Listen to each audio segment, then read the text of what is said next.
Je vous emmène aujourd'hui en promenade à l'exposition coloniale qui s'est tenue à Paris en 1931. Cette exposition coloniale a rencontré un très grand succès et aujourd'hui on peut dire qu'il n'en reste rien, si ce n'est cette idée, cette constatation du succès populaire de l'exposition, au point qu'un mythe s'est constitué en 1931 avec l'exposition. La France atteignait son apogée, montrait son apothéose coloniale en développant tous les sortilèges de l'impérialisme. Euh, Aujourd'hui, il ne reste plus rien des colonies, il ne reste plus rien de l'exposition coloniale, il reste surtout des images. Et donc la promenade que je vous propose, c'est une promenade dans les images de l'exposition. Et comme on va le voir, se promener dans l'exposition, c'est feuilleter les images de l'exposition, cela revient en fait à assister à une mise en scène, à assister à un spectacle. Mais se souvenir de l'exposition, c'est aussi constater à quel point la colonisation est aujourd'hui oubliée, occultée, refoulée même, on pourrait dire. Aujourd'hui, c'est non pas le thème colonial qui prédomine, mais le thème post-colonial. Et ce thème post-colonial est un thème commode qui permet d'expliquer à peu près tout. Les écarts de développement économique entre les pays sont le produit de l'esclavage, donc de la colonisation. Le dérèglement climatique est le résultat de l'exploitation capitaliste, donc coloniale. Les migrations de population sont directement le résultat de la colonisation. Et donc, ce que l'exposition pouvait montrer ou ne pas montrer de la colonisation en 1931, tout cela a été effacé. Il est clair que l'idéologie a remplacé la connaissance. Et ce n'est pas partout que l'on voit une situation de ce genre. Si on prend le cas de la Belgique, par exemple, la Belgique a eu un grand empire colonial à la fin du 19e siècle. Il y a eu en Belgique des expositions coloniales, tout comme en France. Et il y a eu un musée des colonies qui s'est appelé Musée du Congo belge, qui a été établi à la fin du 19e siècle et qui a subsisté jusqu'au début du 21e siècle, au moment où il a été complètement transformé, complètement repensé, complètement renouvelé, on pourrait dire. Et dans l'installation que l'on voit aujourd'hui, dans ce qui ne s'appelle plus le musée du Congo belge, mais qui s'appelle l'Africa Museum, euh, on peut considérer que, bien entendu, on a tiré l'enseignement de l'histoire du pays, mais on ne l'a pas occulté, on ne l'a pas effacé. Dans l'African Museum, il y a une présentation du passé colonial, il y a une mise en scène du passé colonial, mais bien entendu, on montre aussi d'autres dimensions, comme par exemple l'histoire naturelle, l'ethnographie, les, euh, les arts premiers, les questions environnementales, le phénomène migratoire. Tout cela est intégré dans une présentation adaptée au XXIe siècle, mais qui n'occulte pas le passé. Rien de tel en France. Alors, je ne vous propose pas un raisonnement sur les contradictions de l'idéologie postcoloniale. Je ne vous propose pas non plus un cours savant sur l'histoire de la colonisation. Je vous propose simplement un regard sur un événement précis qui s'est produit à Paris du 6 mai au 15 novembre 1931, soit durant 193 jours. Cette exposition coloniale, donc, s'est tenue au Bois de Vincennes à Paris en 1931 et elle proposait, comme le montre l'affiche emblématique de l'exposition, elle proposait un tour du monde en un jour. C'est le slogan de l'exposition et ce sera le thème de notre première partie. L'exposition coloniale s'est tenue au Bois de Vincennes, autour du lac Daumesnil. C'est une ville dans la ville qui est offerte au regard des visiteurs. Elle s'étend sur environ 110 hectares, 6 kilomètres de long. Elle présente des bâtiments, des pavillons qui sont parfois, comme on le voit là, des reconstitutions de certains bâtiments existants, des pavillons donc, qui sont au nombre de 200. Et évidemment, tout cela est un spectacle à soi seul, un spectacle pour l'œil.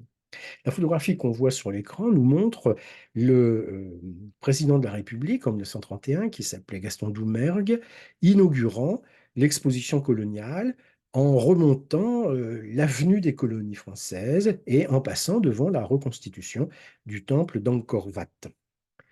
L'exposition est donc une ville dans la ville. Elle occupe le bois de Vincennes autour du lac Daumesnil. Elle déborde même du bois de Vincennes, comme on le voit sur ce plan. Et la promenade eh bien, consistera en fait à parcourir l'exposition, à faire le tour du lac et à constater tout d'abord qu'il y a des bâtiments qui sont en quelque sorte une introduction à l'exposition, comme on le voit sur la photographie qui est là. Ici, nous avons la porte d'honneur de l'exposition, mais comme vous voyez, il y a des bâtiments qui encadrent cette porte d'honneur et qui ont été construits. Donc, il y a donc une cité des informations. La cité des informations est en quelque sorte offerte aux visiteurs pour qu'ils puissent collecter les informations dont il a besoin. Les visiteurs, les journalistes, les visiteurs étrangers peuvent se documenter à la Cité des informations. La section métropolitaine offre une vitrine à des entreprises, à des firmes qui commercialisent les produits coloniaux.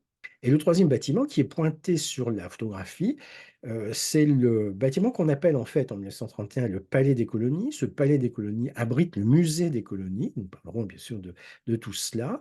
Et on a donc ici une sorte de préface à l'exposition.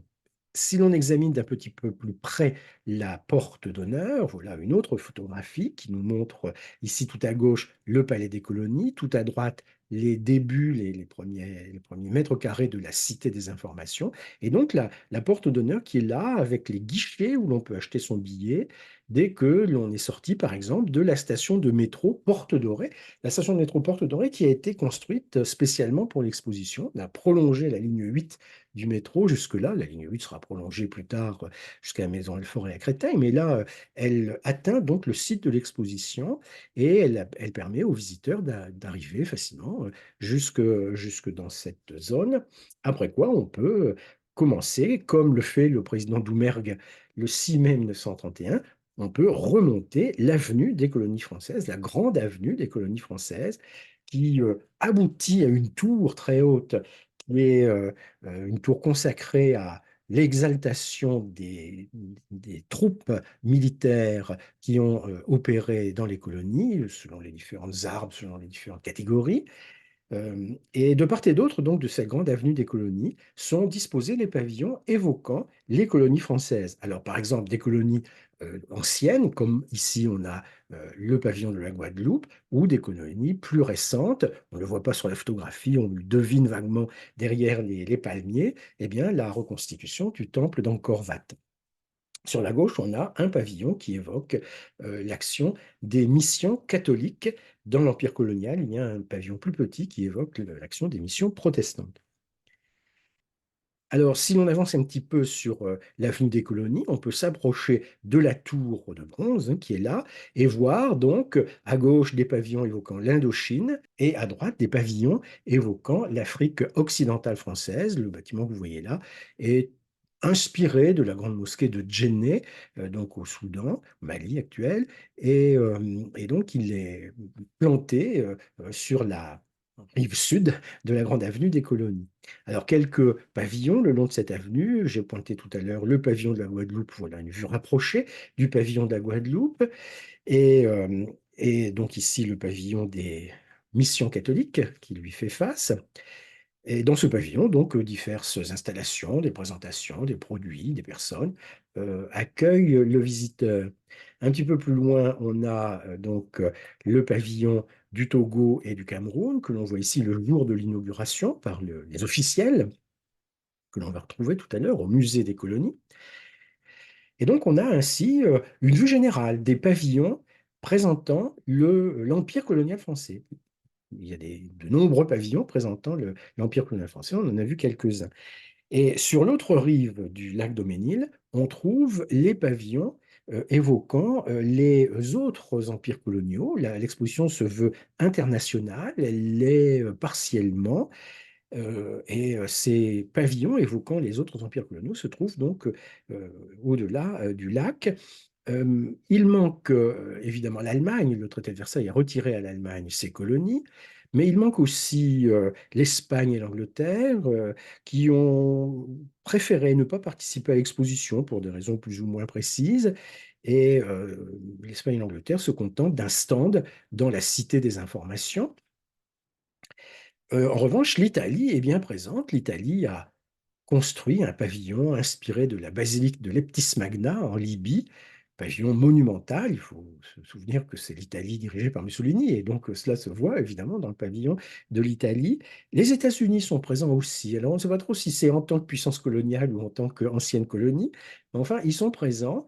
Et le pavillon des États-Unis, c'est une réplique de la maison de George Washington à Mount Vernon, qui a donc été construite dans le bois de Vincennes et qui évoque cette atmosphère coloniale du XVIIIe siècle aux États-Unis.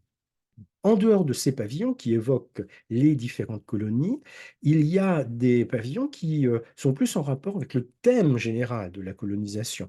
Ce sera par exemple le pavillon des Beaux-Arts. Le pavillon des Beaux-Arts, donc, qui abrite une collection de peintures, une riche collection de peintures, pas seulement de peintures d'ailleurs, mais une riche collection de peintures qui a été constituée à l'occasion de l'exposition. L'on a acheté des tableaux qui existaient parfois depuis des décennies, l'on a commandé à des artistes des tableaux qui ont été réalisés pour l'occasion, et cette collection de peintures très riche est montrée dans le pavillon des Beaux-Arts. Quelques toiles sont montrées aussi dans le musée permanent des colonies, j'en parlerai tout à l'heure. Cette collection de peintures a persisté, a subsisté après l'exposition coloniale. Elle a été montrée donc, pendant des décennies après l'exposition coloniale, et elle est aujourd'hui conservée au musée du Quai Branly. Elle est conservée, c'est la fonction première des musées, hein, conserver les œuvres, mais elle n'est pas exposée. Ça, c'est la fonction seconde des musées, exposer les œuvres. La collection de peinture du musée des colonies n'est pas exposée, elle est conservée. Alors, on trouve aussi, en marge de l'exposition, un parc zoologique qui montre des animaux exotiques en quasi-liberté et qui, naturellement, a un succès auprès du public, du jeune public en particulier, mais auprès du public de façon générale. Ce qui explique que le parc zoologique ait été conservé après l'exposition. Il a été déplacé, il a été transformé, mais il a été conservé. Donc, les pavillons de l'exposition coloniale mettent en scène l'empire colonial, mettent en scène la colonisation. Et puis, l'on a offert aussi au public des spectacles. Alors, ça peut être soit des spectacles authentiques, comme par exemple ici dans le pavillon reconstituant le temple d'Angkor, des danseuses cambodgiennes, qui sont ici immortalisées, si l'on peut dire, par le procédé autochrome, donc, qui avait été mis au point autrefois par les frères Lumière, première photographie en couleur. Donc là, c'est une photographie quasi archéologique. Les spectacles de danse remportent un grand succès et font partie des attractions les plus prisées. Il y a aussi de la musique, il y a aussi diverses manifestations visuelles, comme par exemple l'éclairage, l'illumination des monuments à plusieurs reprises dans le courant des 193 jours qu'a duré l'exposition. Il y a des spectacles, des jets d'eau, des spectacles son et lumière, si l'on peut dire, qui sont proposés aux visiteurs. Et puis d'autres attractions sont offertes aux visiteurs qui viennent parfois en famille. D'autres attractions leur sont offertes, comme par exemple des petits véhicules euh, permettant de parcourir les 110 hectares de l'exposition, ou alors des promenades à dos de dromadaire qui ont un grand succès aussi. Et ces attractions, évidemment, contribuent au succès de l'exposition.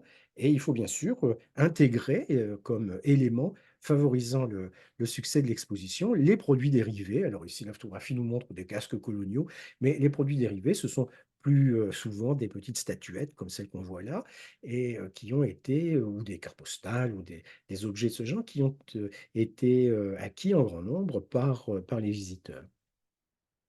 Et il y a également l'aquarium qui se trouve sous le musée permanent des colonies et qui, là aussi, est une attraction appréciée du public apprécié du public qui peut voir ce qu'on lui montre, c'est-à-dire les ressources des eaux coloniales, c'est ça que nous montre l'aquarium colonial, mais apprécié du public parce qu'on nous montre des poissons vivants dans de très grands bacs. Ces aquariums ont aujourd'hui un grand succès, comme on le sait, mais l'aquarium colonial a eu un très grand succès en 1931, surtout qu'il a continué à exister jusqu'à maintenant parce qu'il existe encore. Simplement, on l'appelle aujourd'hui aquarium tropical et pas colonial. On ne montre pas les ressources exploitables des eaux coloniales, ce qui était l'objectif de l'aquarium en 1931. On montre la diversité du monde aquatique, du monde sous-marin, la nécessité de l'étudier, la nécessité de le préserver éventuellement, certainement pas de l'exploiter, ce qui était pourtant la finalité de la présentation initiale en 1931. Alors cela peut nous amener évidemment à nous interroger sur le bilan matériel de l'exposition coloniale. Euh, un succès, un grand succès, oui. Combien? Combien de visiteurs? C'est difficile. Aujourd'hui, c'est difficile de répondre à cette question du nombre des visiteurs. Aujourd'hui, c'est relativement simple, puisque beaucoup d'attractions, d'expositions nécessitent une réservation préalable avec la création d'un compte. On décline une identité. Donc, on peut compter plus facilement aujourd'hui le nombre des visiteurs. En 1931, c'est un petit peu plus délicat. On peut raisonner sur le nombre des billets vendus. On a vendu en 193 jours 33 millions et demi de billets environ. 33 489 000 exactement. Il faut savoir que pour le parc zoologique, par exemple, il fait un billet spécial. À certaines périodes, il fallait plusieurs billets pour visiter l'exposition, 110 hectares.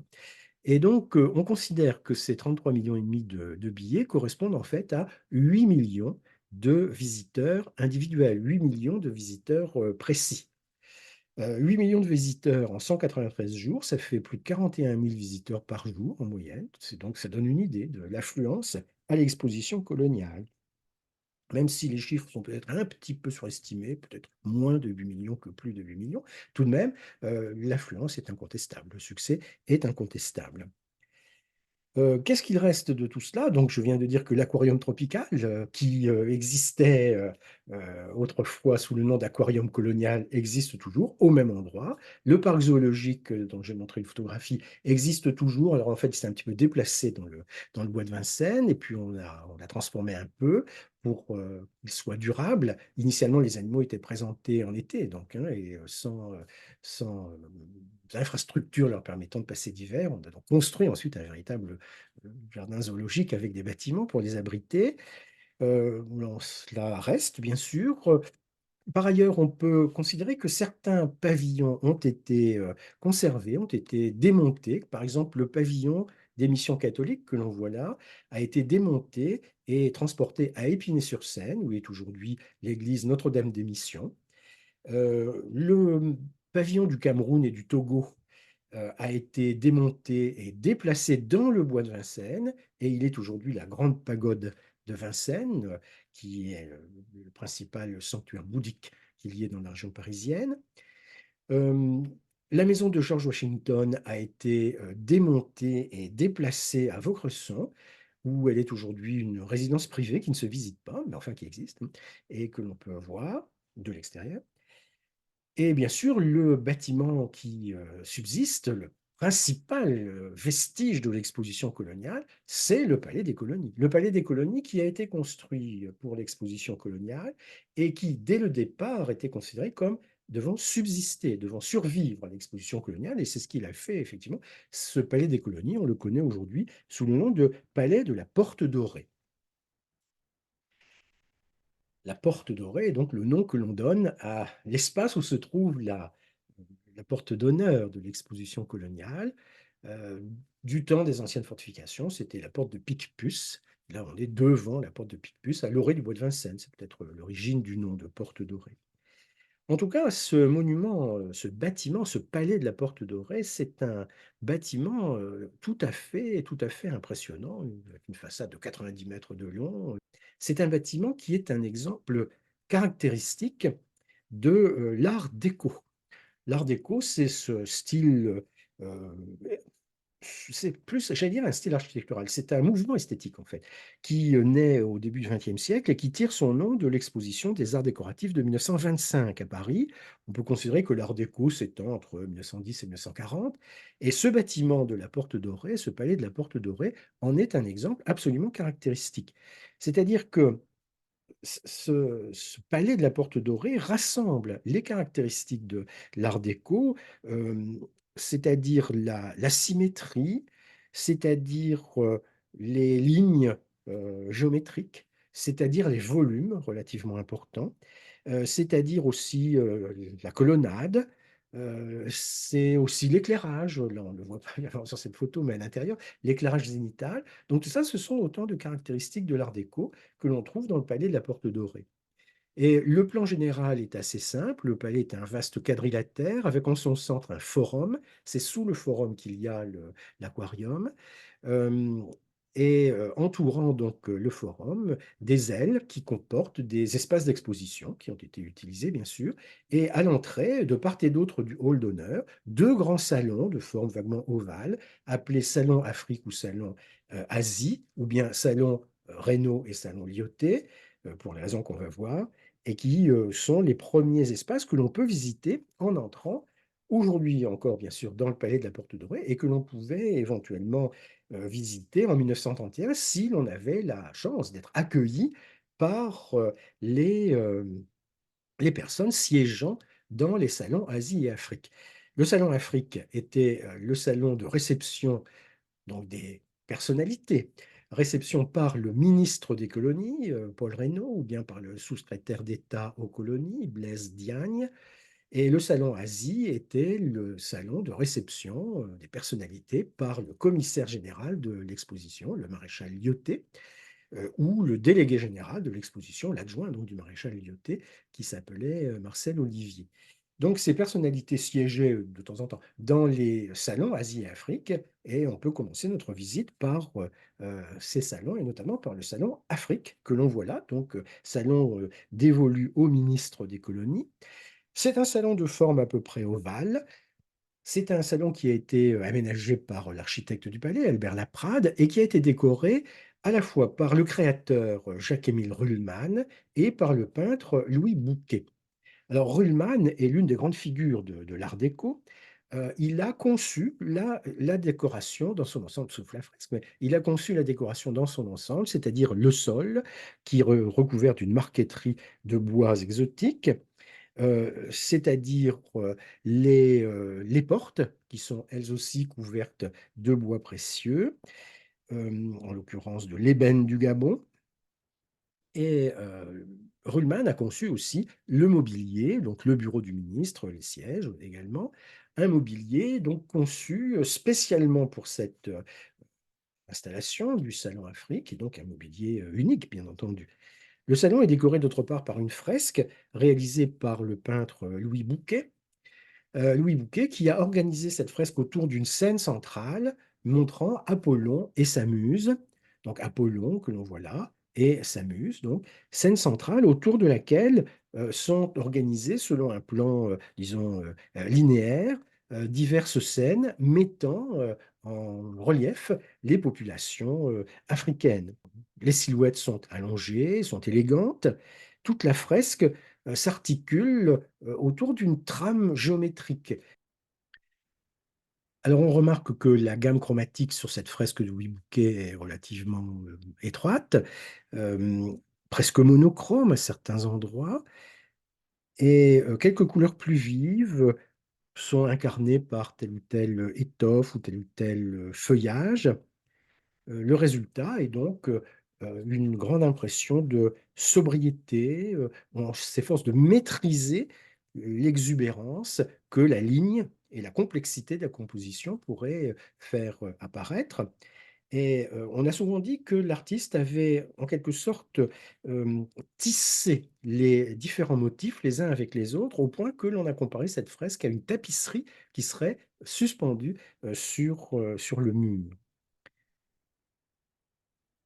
Alors, si on passe à l'autre salon, le salon Asie, ou salon Lyoté, on voit que bon, le plan est le même, c'est un ovale aménagé par l'architecte. La décoration est due au créateur Eugène Prince, donc qui est lui aussi l'une des figures de proue de l'Art déco, et la fresque est due à André et Ivana Lemaître. Alors Prince a, tout comme Ruhlmann, a conçu la totalité de la décoration du salon Asie, c'est-à-dire le sol en marqueterie, c'est-à-dire les huisseries, c'est-à-dire les meubles, et, euh, et donc là aussi des bois exotiques, des bois précieux qui sont mobilisés pour la création d'un mobilier unique, donc destiné spécifiquement à ce salon. Euh, un mobilier, voilà, par exemple, bureau du maréchal Lyoté, mobilier donc dans l'esprit art déco, mobilier qui fait face à la scène centrale, la scène principale de la fresque des époux Lemaître, André et Yves Lemaître. Alors cette fresque est particulière dans la mesure où elle ne répond pas complètement à l'esthétique art déco. Je rappelle, le principe de l'art déco, c'est le caractère géométrique de la forme. Ici, on a au contraire des lignes ondoyantes, on a des surfaces chamarrées. Les scènes ne sont pas limitées par les espaces entre les portes ou entre les fenêtres. Elles débordent, si l'on peut dire, non pas sur les fenêtres, mais elles débordent de l'autre côté de la fenêtre. Au point que cette fresque a été, on peut dire, diversement appréciée en 1931 lorsqu'elle a été livrée, mais il faut reconnaître qu'elle donne une impression tout à fait intéressante si l'on considère donc cette scène centrale qui développe le thème des sagesses asiatiques, des sagesses apportées par l'Asie à l'Europe. Les personnages de la scène centrale s'inspirent du bouddhisme, de l'hindouisme, du confucianisme. Elles mettent en scène donc Krishna jouant de la flûte. Elles mettent en scène Bouddha en pleine méditation, Confucius euh, enseignant à ses élèves. Et donc le salon Asie, qui est le symétrique du salon Afrique, donne une impression très différente, très complémentaire, on pourrait dire, du salon Afrique. Les deux premiers volumes, donc, que l'on trouve dans le Palais de la Porte Dorée et qui évoquent, avec des moyens différents, qui évoquent le lien entre la métropole et les colonies. Et puis, il y a le forum, que l'on appelle aujourd'hui la salle des fêtes dans le Palais de la Porte Dorée. Ce forum est décoré de fresques peintes par Pierre-Henri Étienne Ducos de la Haye, donc prix de Rome de peinture en 1922, l'un des grands maîtres des beaux-arts dans l'entre-deux-guerres. Ducos de la Haye qui est considéré comme celui qui a en quelque sorte fait revivre l'art de la fresque au début du XXe siècle. Des fresques, 900 mètres carrés de fresques, tout autour de cet immense forum, fresque organisée autour d'une scène centrale que l'on voit là, fresque qui court sur tous les murs, à droite et à gauche, de la scène centrale, fresque qui encadre les portes, qui occupent les moindres centimètres carrés des parois dans ce forum. Ce qui explique que le format des fresques est très variable d'un thème à l'autre. On va le voir ça en parcourant les images qui ont été conservées. Et donc, la scène centrale, c'est une scène tout à fait emblématique. Le thème est donc celui-ci, la France offre la colombe de la paix aux 5 continents. Alors, je rappelle que nous sommes dans le Palais des Colonies, qui contient le Musée permanent des colonies, dans l'exposition coloniale internationale de 1931. Et donc, il ne faut pas s'étonner qu'il y ait une glorification de la colonisation française, évidemment. On dit propagande, bah, évidemment, propagande, bien sûr. Alors donc, quoi comme propagande? La France offrant la France offrant la colombe de la paix aux 5 continents. On voit donc la figure de la France représentée comme une femme brune, drapée d'un vêtement blanc et d'un manteau rouge. Le blanc de la paix et le rouge de l'Empire.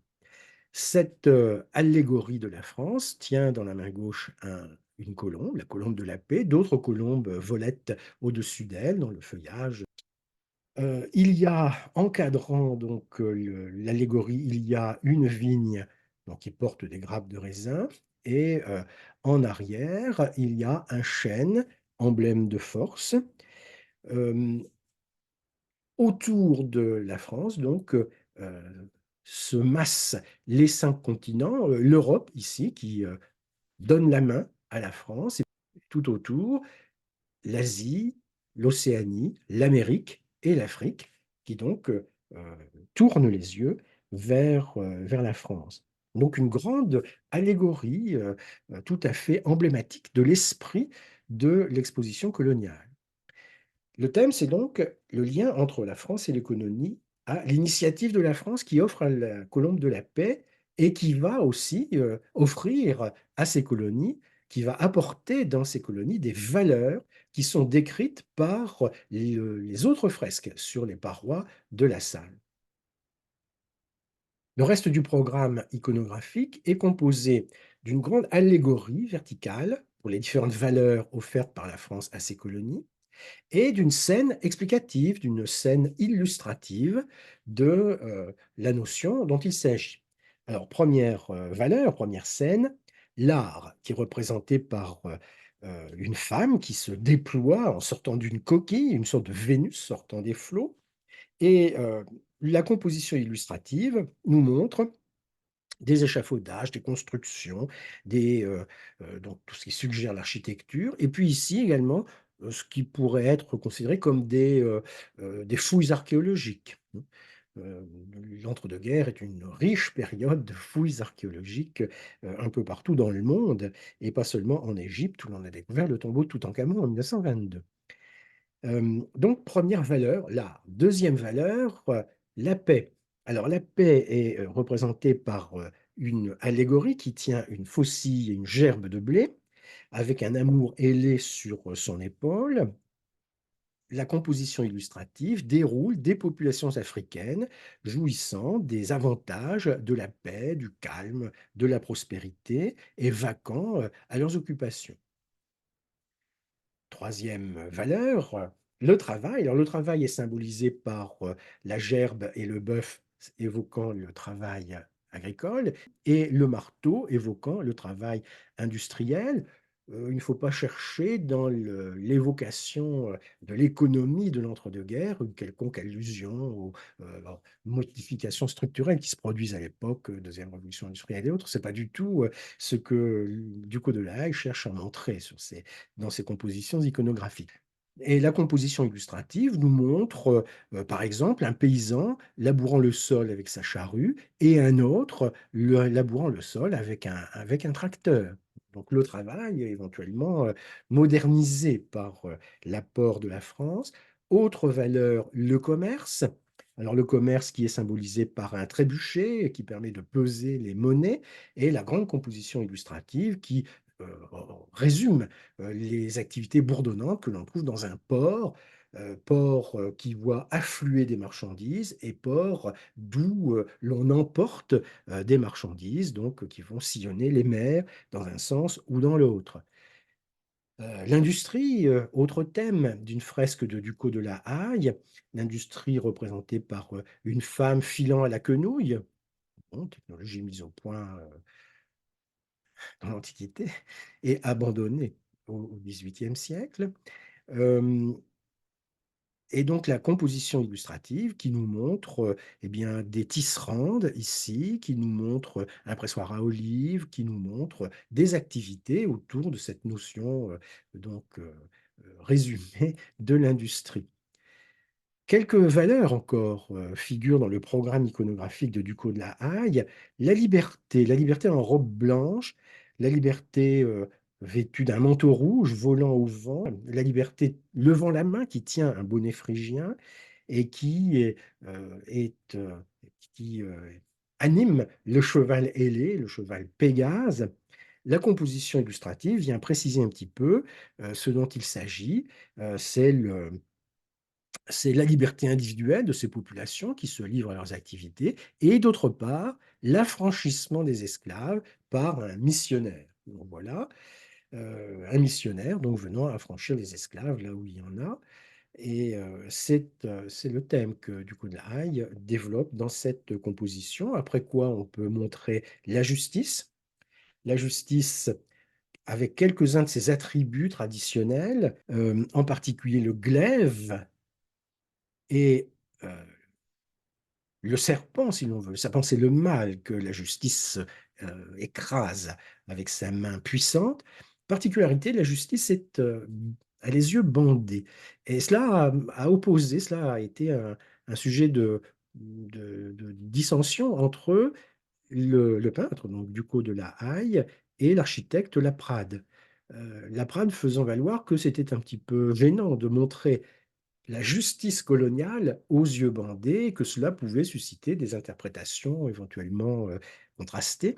Mais comme on voit, Ducos-de-la n'a pas changé son projet initial. Et la composition illustrative fait référence au jugement qui départage les litiges entre voisins, hein, que l'on voit par exemple ici, et aussi les secours que l'on va apporter aux plus faibles. Et on termine par la science.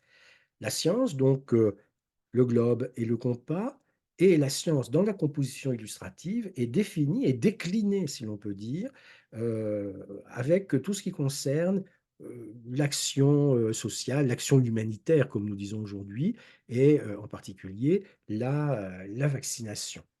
On est dans une période où la vaccination est employée de façon très large. Alors, ces fresques de Ducos de la Haye, qui représentent un programme iconographique extrêmement vaste, 900 mètres carrés, qui représente aussi un programme iconographique très centré sur le thème de l'éloge de la colonisation et des bienfaits apportés par la France à ses colonies, cette composition donc de Ducos de la Haye est tout à fait intéressante parce que en fait, elle comporte, je dirais, un triple discours sur les rapport entre la France et ses colonies, un triple discours sur les populations des pays colonisés. D'un côté, on pourrait parler de perspective évolutionniste. La mission coloniale est justifiée par euh, l'état des populations indigènes au moment de la conquête. Grâce à l'action bienfaisante de la colonisation, de la civilisation, ces populations colonisées pourront sortir de leur état d'enfance avec la protection bienveillante du colonisateur. Perspective évolutionniste. Il y a une autre thématique dans cette iconographie, c'est ce qu'on pourrait appeler une perspective primitiviste, c'est-à-dire que primitiviste au sens d'art primitif, d'art premier comme on dit maintenant, c'est-à-dire que les populations dans les pays colonisés sont restées à l'aube de l'humanité. Elles constituent une sorte de témoignage précieux des origines de l'humanité en dehors de l'histoire.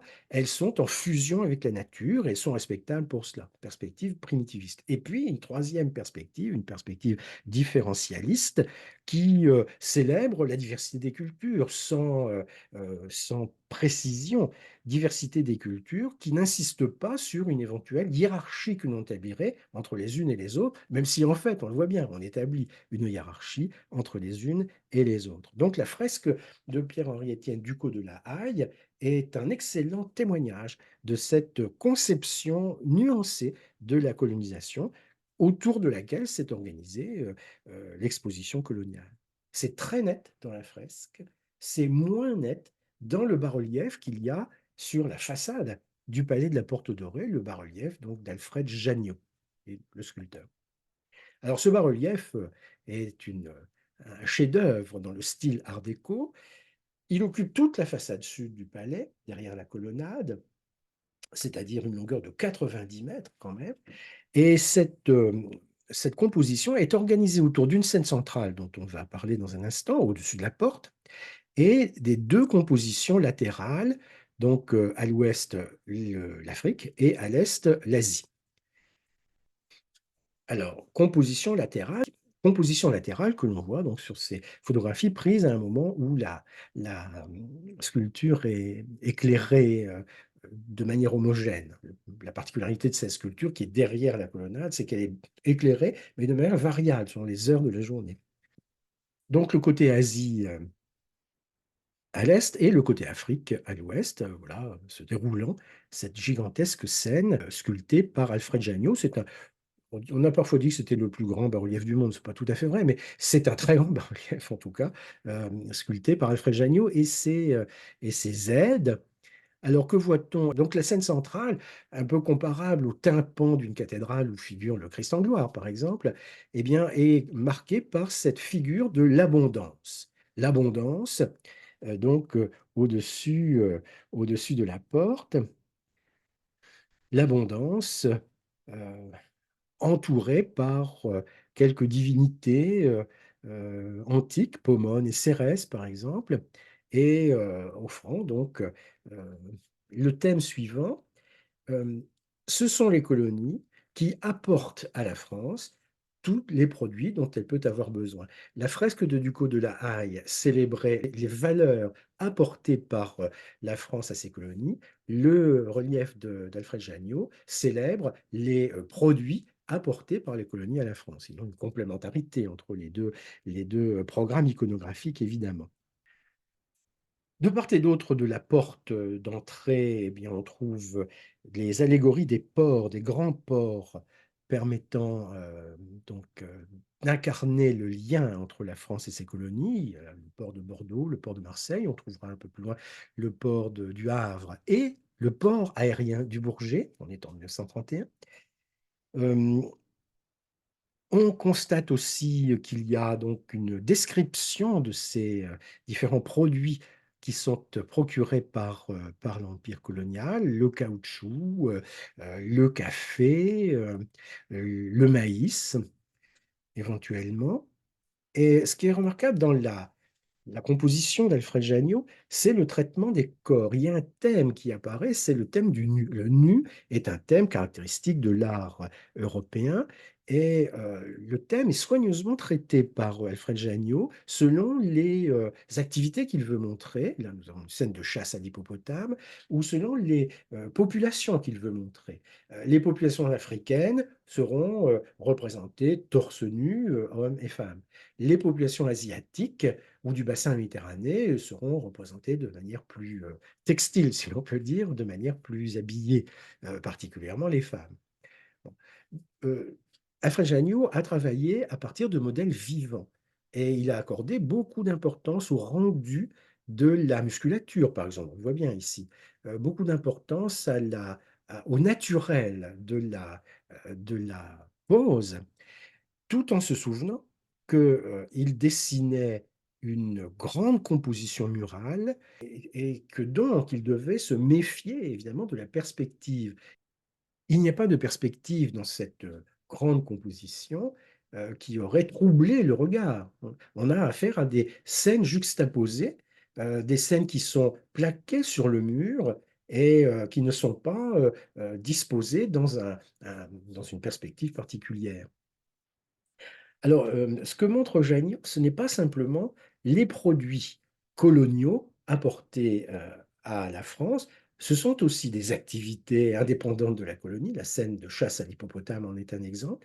Mais Jagnot a accordé aussi beaucoup d'importance au rendu des phénomènes naturels, de la végétation par exemple, ou alors les animaux sauvages, comme par exemple ici les antilopes. Il y a un regard presque photographique qui a été utilisé par Janniot. Et de ce fait, on peut considérer que l'approche d'Alfred Janniot n'est pas comparable à l'approche des peintres orientalistes d'autrefois. Janniot n'a pas à proprement parler voyagé dans l'Empire colonial, mais il s'est documenté de manière tout à fait précise. Il a observé ce qu'il pouvait trouver, les modèles qu'il a utilisés pour les corps des populations représentées sur les murs. Ce sont des modèles vivants qu'il a dessinés lui-même. Et de ce fait, il y a donc une véritable, une imagerie, on pourrait dire, très ethnographique qu'il propose sur cette paroi. Alors, on voit beaucoup de personnages sur cette grande composition. Il y a 157 figures humaines sur cette composition, mais il y en a une qu'on ne voit pas, c'est la figure du colon. Ce qui est intéressant dans les images de l'exposition coloniale, c'est ce qu'elle montre, c'est aussi ce qu'elle ne montre pas. Il y a des produits qui sont offerts par les colonies à la France, mais il n'y a pas de colonisateurs. Il y a des travailleurs qui produisent les produits en question, mais sur eux n'est exercée aucune contrainte. Et de ce fait, la vision qui est proposée par Janniot, comme d'ailleurs celle qui est proposée par Ducos de la Haye, c'est une vision, disons, irénique de la colonisation, on est dans une exposition coloniale, donc on ne peut pas s'attendre à trouver une dénonciation de la colonisation sur les parois des bâtiments officiels, bien sûr. Mais enfin, c'est quand même à la fois la limite et en même temps la nature même de l'exposition coloniale qui implique ce point de vue. Donc nous avons visité le palais des colonies, que nous appelons aujourd'hui le palais de la Porte Dorée. Ce palais des colonies contenait et abritait le musée permanent des colonies.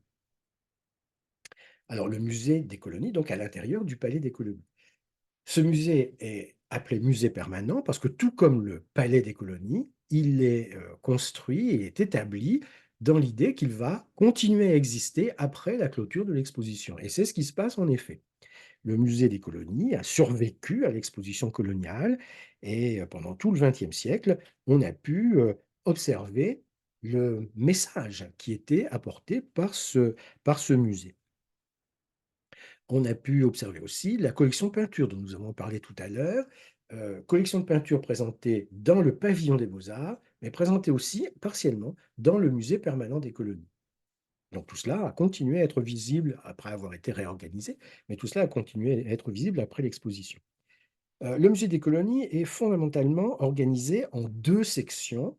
Une section rétrospective qui, s'efforce de montrer, la France d'autrefois dans son effort de colonisation et une section de synthèse qui décline méthodiquement les différents aspects de la colonisation, qui s'efforce de montrer au fond comment fonctionne, heu, l'empire colonial en évitant soigneusement comme pour les fresques et les sculptures, en évitant soigneusement toute notion d'oppression, toute notion d'exploitation.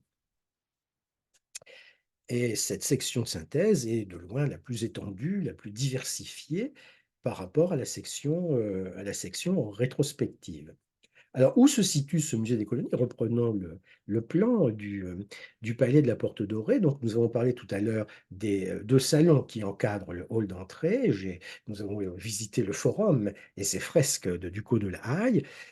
Le reste de l'espace est en fait consacré à des espaces d'exposition sur 3 niveaux dans les ailes, 3 niveaux donc superposés et sur un seul niveau, dans la partie centrale, un niveau donc, au rez-de-chaussée, c'est-à-dire au niveau, auquel on accède en arrivant dans le bâtiment, dans ce qu'on appelle les halls et un niveau sous le forum. C'est là qu'il y a l'aquarium, un niveau inférieur, donc sous le forum, qui, comporte l'aquarium et qui comporte aussi toute une série d'éléments, intégrant la section de synthèse. Alors commençons donc par la première section qui est la section rétrospective. C'est là que la photographie montrant l'inauguration du musée des colonies a été prise. On voit donc le ministre Paul Reynaud, on voit le sous-secrétaire d'État Blaise Diagne, sous-secrétaire d'État parce que sous la Troisième République, il n'y a pas de secrétaire d'État, hein, contrairement à la Cinquième République. Euh, Et donc le délégué général de l'exposition, l'adjoint, si on peut dire, du maréchal Lyoté, qui est Marcel Olivier, qui a été gouverneur général de Madagascar. Donc ces officiels inaugurent le musée des colonies et ils sont photographiés ici dans la section rétrospective du musée des colonies. Alors cette section rétrospective, on voit comment elle est organisée. Il y a des objets qui sont accrochés au mur, il y a des cimaises qui ont été installées sur des parois perpendiculaires au mur, et il y a évidemment des maquettes, il y a des drapeaux, il y a des statues, il y a des tableaux qui ont tous un point commun, c'est que d'une part, ils ne sont plus présentés là où ils l'étaient, la plupart des objets présentés n'ont pas été conservés, sauf les tableaux. Et d'autre part aussi, la thématique de l'exposition, de la section rétrospective, c'est donc l'expansion coloniale dans les temps anciens jusqu'à la Troisième République.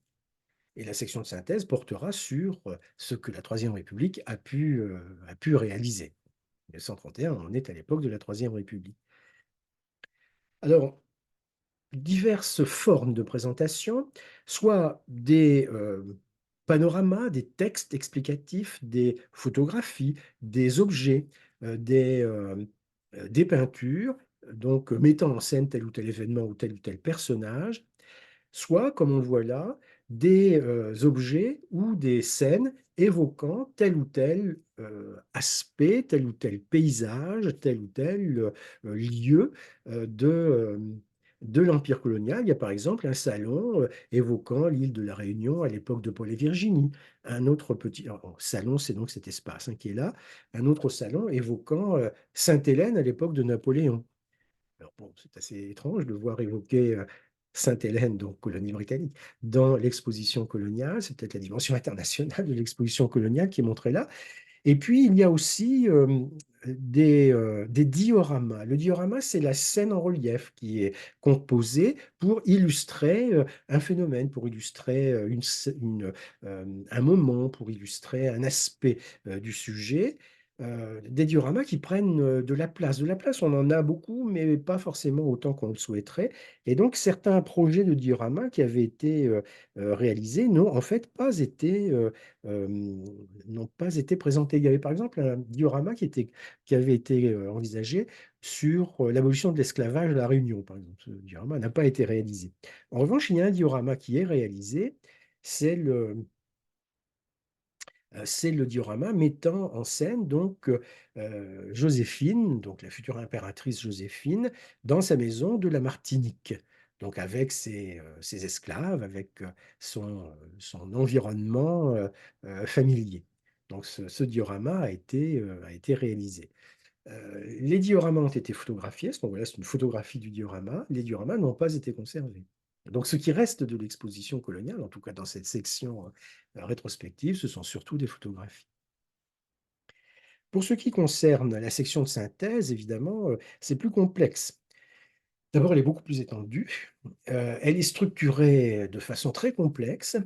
Il y a une douzaine de sous-sections. D'autre part, elle présente à la fois, comme pour la section rétrospective, des images, euh, des, euh, des dioramas, mais aussi des objets, des machines même qui ont été présentées dans la section de synthèse, des automobiles. Et d'autre part, elle présente aussi les produits coloniaux qui sont exposés dans le palais de la Porte Dorée. Alors, cette section de synthèse, donc, est souvent présentée dans les visuels et dans les éléments de langage, comme nous disons maintenant, de l'exposition coloniale, comme étant le cœur, l'essentiel de l'exposition du musée permanent des colonies. Cette section de synthèse s'étend sur les trois niveaux qui sont disponibles dans les ailes, s'étend sur une bonne partie de la surface disponible. Et on y voit, si je regroupe la douzaine de sections en quelques éléments simples, on y voit par exemple tout un ensemble consacré à ce qu'on pourrait appeler l'humanité coloniale, avec la présentation des groupes de population, avec la présentation des races, comme on voit le terme qui est employé là. Ça, c'est évidemment la partie la plus, je dirais, la plus caractéristique de l'esprit colonial des années 30, c'est cet aspect-là que nous n'admettons plus aujourd'hui, que nous ne comprenons plus aujourd'hui. Donc, sous le terme d'humanité coloniale, on trouvera une vision, disons, raciste de la colonisation, mais on rangera aussi dans cette partie, dans cette section, on y rangera aussi ce qu'on appellerait aujourd'hui une anthropologie et même une archéologie. Il y a des fouilles qui ont été menées dans les différentes colonies dans l'entre-deux-guerres, et le résultat de ces fouilles, une partie du résultat de ces fouilles, est présenté dans cette section, dans cette sous-section de la section de synthèse du Musée permanent des colonies. On trouve également dans cette section de synthèse des rappels de la formation de l'Empire colonial. Alors non pas ce qui est expliqué dans la section rétrospective, la formation de l'Empire colonial avant la Troisième République, mais ici c'est la formation de l'Empire colonial avec la Troisième République, notamment le Maroc, à partir de 1912. Et au centre de cette galerie, eh bien, figure un globe terrestre doté d'un moteur qui lui permet de tourner lentement et de montrer aux visiteurs la localisation des différentes colonies. Euh, Comme un critique a dit à l'époque, à propos de cette présentation, on ne comprendra peut-être pas ce que c'est, mais au moins on saura où ça se trouve. Euh, Ce qui est montré aussi dans la section de synthèse, c'est l'ampleur des travaux d'infrastructure qui ont été, déployés. Là, on a une peinture de Suzanne Frémont et Marcel Hackeigne qui, résume tout cela, mais chaque élément que l'on voit sur cette peinture était développé par des dioramas, par des photographies, par des objets, par des machines, par des moteurs aussi qui étaient, exposés dans ces galeries de manière à montrer la réalité concrète de l'intervention coloniale, de l'intervention de la France dans ces colonies. Et puis, beaucoup d'espace était consacré à la présentation des produits coloniaux. Il y a une sorte de section des produits coloniaux dans la section de synthèse. Ces produits coloniaux qui pouvaient être présentés par de grands panneaux peints par l'artiste Géo Michel, montrant donc les principales productions d'origine végétale, d'origine animale, d'origine minérale, avec des scènes donc comparables à celles qu'a réalisées Ducos de la Haye et à celles qu'a réalisées aussi Alfred Jagnot, des scènes montrant ces produits coloniaux que l'on va accueillir en quelque sorte dans les forêts sans qu'il y ait quoi que ce soit évoquant le travail, la pénibilité du travail, la réalité des conditions de travail. En tout cas, ces produits coloniaux sont présentés dans des vitrines, sont présentés dans des dioramas, et on a un diorama, sont présentés aussi sur des panneaux explicatifs avec des photographies, toute une série de textes permettant aux visiteurs de comprendre ce qu'ils voient. On expose aussi des produits que l'on peut éventuellement toucher, que l'on peut voir de près. Et tout cela, donc, montrant la diversité des productions d'origine végétale offertes par l'empire colonial à la métropole colonisatrice. L'idée étant, en somme, que ce que l'empire fournit à la France, eh bien, ce n'est pas ce que la France fournit aux colonies. Il y a une complémentarité des échanges, si l'on peut dire. C'est, sur le plan économique, le plus caractéristique de ce que l'on voit dans la section de synthèse. C'est aussi le plus révélateur de ce qu'est, sur le plan économique, la colonisation. Alors, Jean-Michel nous montre aussi les produits animaux qui sont donc obtenus dans l'empire colonial. Donc, même chose, il y a les animaux qui sont là et qui se préparent à monter dans les bateaux, peut-être, sans qu'on se préoccupe d'une manière ou d'une autre de l'élevage ou de la chasse de ces animaux. Mais on montrait évidemment les objets, les produits, les dérivés de ces produits animaux. Il y avait par exemple une vitrine consacrée aux produits en ivoire à partir d'une défense d'éléphant et différents produits qu'on pouvait en tirer. Et même remarque pour les produits d'origine minérale qui étaient représentés aussi par Géomichel. Ces produits pouvaient être aussi des bois. Il y a un salon présentant les bois coloniaux. Alors les bois coloniaux, on les voit dans les meubles et les huisseries des salons Afrique et Asie, mais on les voit aussi dans un pavillon dans l'exposition qui montrait les bois coloniaux, et on les voit également dans un salon du musée permanent où des parois verticales montraient je dirais, l'aspect des bois coloniaux que l'on pouvait utiliser. Cela donnait donc une impression de variété tout à fait agréable à l'œil et tout à fait riche d'informations pour le visiteur. Et le tout aboutissant, en somme, à une idée, une sorte de conclusion, de résumé. L'élément important, ce qui fait tenir ensemble les colonies, le lien qui existe entre la métropole et les colonies, eh bien, c'est la marine marchande. Les marchandises euh, arrivent par voie maritime en métropole, elles partent par voie maritime de métropole, les personnes voyagent par la voie maritime, même si l'un des quatre ports montrés par Alfred Jagnot est le port aérien du Bourget. Donc la marine est évidemment un élément absolument central dans le musée permanent des colonies, la marine marchande. Il y a aussi une section qui était consacrée à la marine militaire. Et cette marine est évoquée par donc, de la même façon que pour les autres thèmes, des vitrines, des photographies, des dioramas et des peintures. Il y a des peintures qui ont été demandées à des peintres, une douzaine de tableaux montrant les grands ports coloniaux. Et ici, vous avez le tableau de Charles Fouqueret montrant le port de Saïgon. Voilà un exemple caractéristique de ces peintures dans le musée permanent des colonies Ce sont des peintures qui, après la transformation du musée permanent des colonies, seront jointes aux peintures présentées dans le pavillon des Beaux-Arts, et donc formeront, l'ensemble formera la collection de peintures du musée des colonies de ce fait. Et donc ces peintures sont très évocatrices évidemment de l'atmosphère des grands ports en 1931. Conclusion, si l'on peut esquisser une conclusion évidemment, l'exposition coloniale a été, l'apothéose de la France impériale. C'est ainsi que l'on peut poser la question, au fond. Qu'est-ce qui reste de l'exposition coloniale? L'exposition coloniale a-t-elle été un succès? Alors on s'est posé la question, tout à l'heure à propos de l'affluence. Un succès public? Oui, sans aucun doute. Donc peut-être 8 millions de visiteurs, individuels. Donc si le nombre est le critère du succès, incontestablement, l'exposition a été un immense succès. Heu, 8 millions de visiteurs en 193 jours, ça fait donc près de 50 000 visiteurs par jour, hein, ce qui est quand même, un nombre, considérable.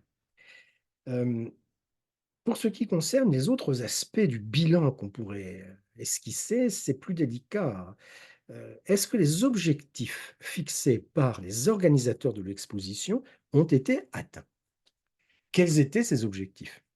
Eh bien, le ministre, des colonies, Paul Reynaud, l'a expliqué en inaugurant l'exposition le 6 mai 1931. Hem, l'idée, disait-il, était que chaque visiteur se sente citoyen de la grande France, celle des 5 parties du monde. Donc, l'objectif de l'exposition était de susciter une adhésion à la colonisation, était de susciter une prise de conscience de la réalité de la colonisation par la population, par les visiteurs et une adhésion donc, au projet colonial. Alors cet, objectif a-t-il été atteint lorsque l'exposition ferme ses portes le 15 novembre 1931, comme on le voit sur cette gravure de Don Blanc? Hem, difficile à dire. Disons qu'il y a une question qui n'a été abordée par, aucun officiel, ni, au moment de l'inauguration, ni, au moment de la clôture de l'exposition, c'est l'actualité des colonies. En 1930-31, il y a une actualité en Indochine, par exemple. La domination coloniale en Indochine commence à être, mise en cause. Elle est mise en cause dans l'Empire britannique, elle est mise en Inde, elle est mise en cause dans l'Empire français, en Indochine. Et comme le conclut, Albert Sarraut, qui publie en 1931 Grandeur et servitude coloniale, la crise de la colonisation partout est ouverte. Après tout, en 1931, date de l'exposition coloniale, eh bien, s'ouvre un cycle qui mènera, en 1962, à la fin de la guerre d'Algérie, fin de la colonisation, donc 30 ans seulement, hein, entre les 2 événements. Donc, tout cela n'apparaît pas dans l'exposition, mais n'apparaît pas non plus dans les discours qui sont prononcés, bien que cela soit dans l'actualité de 1931. Hem, la présentation qui est faite de, la colonisation dans les fresques, dans les bas-reliefs, dans le musée permanent des colonies, c'est une présentation qui, n'est pas, fautive, qui n'est pas erronée, mais qui est édulcorée et qui est tout à fait partielle. Il y a beaucoup d'éléments qui ont été passés sous silence. L'exposition coloniale, c'est une sorte de théâtre d'ombres, on pourrait dire. Il y a des ombres qui, n'ont pas, complètement disparu, même si elles se sont beaucoup dissipées. C'est ce que l'on a appelé, les eaux humains. Heu, des expositions coloniales du passé, il y en a eu plusieurs, à la fin du 19e siècle et même au début du 20e siècle. Heu en Europe, en France, mais même dans les régions françaises. Il y en a une à Roubaix, par exemple, à un moment.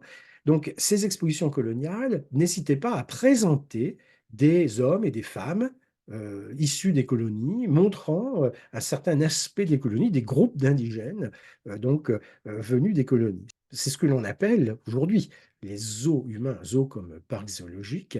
Alors évidemment, cette expression n'est pas employée à l'époque et elle est d'ailleurs très, très fautive. Mais tout de même, si l'on prend le cas de 1931, dans l'exposition coloniale, rien de tel, malgré ce que montre cette photographie, cette carte postale.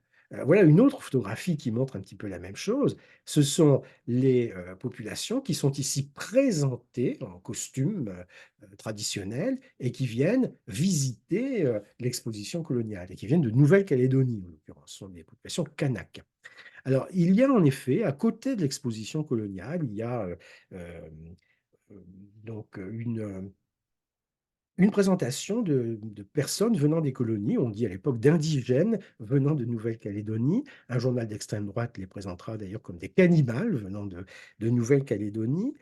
Euh, cette présentation est organisée indépendamment de l'exposition coloniale. L'exposition coloniale, c'est le bois de Vincennes et les Kanaks sont exposés, si l'on peut dire, sont présentés au bois de Boulogne, donc de l'autre côté de la ville de Paris. C'est tout à fait autonome peut-être, mais enfin, évidemment, on peut passer de l'un à l'autre. C'est ce que montre la photographie ici. Euh, cette présentation a défrayé la chronique parce que euh, les, euh, les personnes venues de Nouvelle-Calédonie ont été bernés, ont été leurrés. On les a recrutés pour représenter leur culture, et puis en définitive, on les a exhibés au Bois de Boulogne, on les a d'ailleurs exhibés aussi à Hambourg et à Berlin, euh, donc comme des phénomènes de foire, au fond. Cela a suscité un scandale, surtout que les conditions matérielles ne sont pas parfaites, il y a des gens qui sont malades, qui meurent même euh, sur cette centaine de personnes venues de Nouvelle-Calédonie. Donc cela a déclenché un scandale au point que l'organisateur a été sanctionné. L'organisateur, c'était un ancien gouverneur de Nouvelle-Calédonie qui a été mis à la retraite anticipée par le maréchal Lyautey. Donc on peut considérer que cette présentation de population, ce zoo humain, comme nous disons aujourd'hui, euh, en 1931 est à la fois extérieure à l'exposition coloniale, mais a existé effectivement, et on peut considérer que c'est la dernière fois en France que l'on montre ce genre de choses. Il faudra attendre 1941 et l'exposition Le Juif et la France pour retrouver un phénomène similaire. Donc le bilan d'exposition doit être nuancé.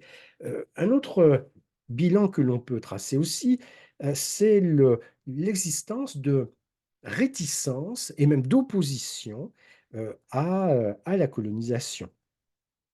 On voit par exemple, à travers ce tract du Parti communiste, une opposition de principe à la colonisation. On nous dit clairement ici contre la terreur impérialiste, contre l'exposition colonialiste de Vincennes et pour l'indépendance des colonies. Et puis des dessins qui nous montrent les brutalités en œuvre aux colonies en 1931. Cette critique du Parti communiste français, il faut la nuancer un petit peu, ce n'est pas la seule. On en trouve une autre. Le mouvement surréaliste, par exemple, qui publie, qui distribue, au moment où l'exposition s'ouvre, au printemps de 1931, qui distribue ce tract, un tract très très long, très, très détaillé, euh, illisible pour ce qui est d'un tract. C'est pas un tract, c'est une sorte d'article de revue qui est distribué aux populations qui ne le lisent pas. Vous comprenez bien, c'est tout à fait. Sur le plan de la communication, c'est une erreur majeure de communication. Donc le tract n'a pas beaucoup d'écho et personne ne se fixe pour objectif de ne pas visiter l'exposition coloniale. Donc le tract est un four complet, si bien que surréalistes et communistes ont l'idée de joindre leurs efforts pour organiser à la fin de l'été 1931 et à l'automne une contre-exposition coloniale. Une contre-exposition, donc critiquant l'exposition coloniale. Alors, de même que de l'exposition coloniale, il reste surtout des photographies, de même de la contre-exposition, il reste surtout des photographies, en voilà deux. Une affiche indiquant la tenue d'une contre-exposition en août et septembre 1931 et une photographie montrant ce que l'on pouvait voir dans cette exposition. Donc, évidemment, les moyens ne sont pas les mêmes et l'ambition iconographique n'est pas du tout la même non plus. Il y a 8 millions de visiteurs à l'exposition coloniale, il y a 4000 visiteurs à la contre-exposition. On peut donc considérer que c'est un échec complet sur le plan de l'affluence tout au moins. Donc, vous voyez, le bilan moral, au fond, de l'exposition est assez mitigé. Il y a peu de voix favorables qui se sont élevées pour défendre l'exposition et il y a quelques voix discordantes qui se sont élevées pour la critiquer. Euh, L'exposition coloniale a été un grand parc de loisirs, donc le succès est au rendez-vous sur ce plan-là, mais si l'objectif était d'enraciner une conscience de la matérialité de l'empire colonial, si l'objectif était de diffuser, de développer une conscience coloniale, cet objectif n'est pas atteint du tout. 30 ans après, il n'y aura plus d'exposition coloniale, il n'y aura même plus de colonies. Et donc, tout ce qui en reste, ce sont ces photographies, notamment cette photographie aérienne. Non, ce qui en reste, c'est le palais de la Porte Dorée. Alors, qu'est devenu le palais de la Porte Dorée? Il a donc été, il a abrité donc le musée permanent des colonies pendant la durée de l'exposition. L'exposition ferme ses portes le 15 novembre 1931 et le musée permanent des colonies va être réaménagé dans les mois qui suivent pour devenir le musée de la France d'outre-mer. Donc on laisse tomber le mot colonie, mais l'on conserve les objets qui étaient présentés. Alors on réorganise évidemment la disposition de ces objets, mais fondamentalement, on va montrer les arts primitifs, on va montrer la collection de tableaux, on va montrer la présentation historique. Tout cela va continuer à exister dans le musée de la France d'outre-mer, qui va subsister, qui va organiser des expositions sur le thé, par exemple, donc sur les produits coloniaux. Donc la rupture avec l'exposition coloniale n'existe pas, c'est la continuité avec des évolutions, avec des transformations. Ce musée de la France d'outre-mer est transformé après la Deuxième Guerre mondiale parce que eh bien, la décolonisation commence, parce que dans les années 50, l'empire colonial français a perdu l'Indochine, l'Algérie, à partir de 1954, est en guerre, les indépendances africaines se profilent, et on peut craindre que ce musée de la France d'outre-mer ne soit complètement obsolète, ne soit sans objet. D'où la réforme qu'André Malraux applique en 1962. Il en fait un musée des arts africains et océaniens. Non pas le musée de la colonisation ou de la France d'outre-mer, mais le musée des arts africains et océaniens, qui devient une section, au fond, des musées nationaux, euh, dans le courant des années 60. Et sous le nom de Musée des arts africains et océaniens, et avec l'objectif donc de montrer, d'illustrer la contribution de l'Afrique et de l'Océanie à la création artistique, le musée continue à exister et l'aquarium, naturellement, continue à exister aussi. Même les arts africains et océaniens sont touchés par l'évolution générale des sensibilités. Et donc, on peut considérer que au début du XXIe siècle, le palais de la Porte Dorée est fermé. Le musée des arts africains et océaniens est fermé. Les arts africains et océaniens, ce sont, comme on dit à la fin du XXe siècle, au début du XXIe siècle, les arts premiers. Et l'on crée un musée des arts premiers, c'est le musée du Quai Branly. Donc, les collections du musée des arts africains et océaniens sont confiées au musée du Quai Branly, où elles sont conservées. La fonction première d'un musée, c'est de conserver les œuvres, et le musée du Quai Branly fait ça très bien. La collection du musée des colonies, de l'ancien musée des colonies, est donc conservée, mais n'est pas exposée au musée du Quai Branly, sauf pour des expositions thématiques qui ont lieu de temps en temps. Euh, et donc, voilà, le bâtiment de la Porte Dorée se trouve être privé de toute utilité. Il reste l'aquarium qui continue à être visible, mais on est à la recherche d'une fonction pour ce bâtiment. Et cette fonction, on la trouve donc lorsque, en 2007, s'ouvre la Cité nationale de l'histoire de l'immigration. Donc, cité nationale, on utilise aussi le terme de musée national de l'histoire de l'immigration, mais sur la porte, il écrit cité en tout cas, cité nationale de l'histoire de l'immigration, ce qui peut nourrir deux commentaires. D'une part, une présentation dans une institution nationale, le bâtiment et l'institution de la cité de l'immigration. Le thème de l'immigration et de l'histoire de l'immigration, c'est un thème tout à fait intéressant et donc, naturellement, euh, une initiative de ce genre est parfaitement justifiée. Mais cette cité nationale de l'histoire de l'immigration, on l'installe dans le palais de la Porte Dorée.